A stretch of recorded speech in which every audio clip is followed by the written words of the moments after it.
అందరికీ నమస్కారం. ఉగాదికి వైసీపీలో కూడా పిఠాపురం మాజీ ఎమ్మెల్యే వర్మ రానున్నట్లుగా కూడా సమాచారం తెలుస్తూ ఉంది. పిఠాపురం కాన్స్టిట్యున్సీలో కూడా తెలుగుదేశం పార్టీ వర్మను ఒక రకంగా అవమానించిందనే చెప్పాలి.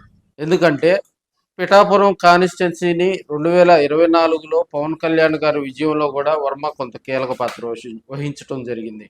అయితే పిఠాపురం కాన్స్టిట్యున్సీలో కూడా పార్టీల కంటే కూడా ఎక్కువగా వ్యక్తుల మీదే అక్కడ రాజకీయాలు నడుస్తాయని కూడా మనం తెలియజేసుకోవచ్చు. 2014లో ఆయన గెలవటం, అదేవిధంగా తెలుగుదేశం పార్టీ అధికారంలోకి రావడంతో కూడా వర్మ ఒక మాస్ లీడర్గా ఎదిగినటువంటి సందర్భాలు మనం చూసాం.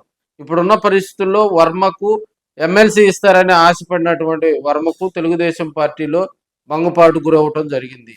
సో జనసేన పార్టీ దాన్ని అడ్డుకుందని చెప్పి కూడా వర్మ వర్గం బలంగా నమ్ముతుంది.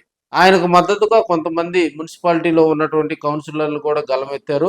అదేవిధంగా వర్మకు పిఠాపురం కాన్స్టిట్యున్సీలో ఉన్నటువంటి ఆయన అభిమానులు, అదేవిధంగా కొంతమంది తెలుగుదేశం పార్టీ కార్యకర్తలు కూడా అండగా నిలిచిన వేరా అప్పటి నుంచి కూడా వర్మ వైసీపీ నేతలకు, అదేవిధంగా వైసీపీ అధిష్టానంకు టచ్లోకి వెళ్ళినట్టుగా కూడా సమాచారం తెలుస్తూ ఉంది.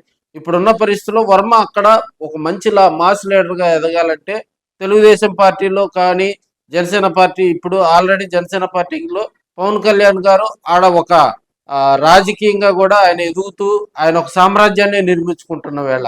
సో ఆయన ఇక తెలుగుదేశంలో కూడా మసలలేము, తెలుగుదేశంలో మనకి లేదని భావించినటువంటి వర్మ కొంత అంతర్మదనంలోకి వెళ్ళినట్టుగా కూడా సమాచారం తెలుస్తూ ఉంది.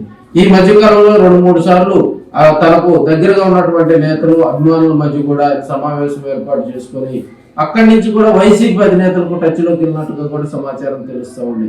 మరి జగన్మోహన్ రెడ్డి వైపు నుంచి కూడా సానుకూలంగా గ్రీన్ సిగ్నల్ రావటం, వర్మ లాంటి ఒక మాస్ లీడర్ని తీసుకునేందుకు వైసీపీ అధిష్టానం, వైసీపీలో ఉన్నటువంటి పెద్దలు కూడా జగన్మోహన్ రెడ్డి గారికి సూచించిన దానివల్ల ఆయన కూడా సానుకూలంగా స్పందించడంతో వర్మ మరో అడుగు ముందుకేస్తారని కూడా మనం తెలియజేసుకోవచ్చు.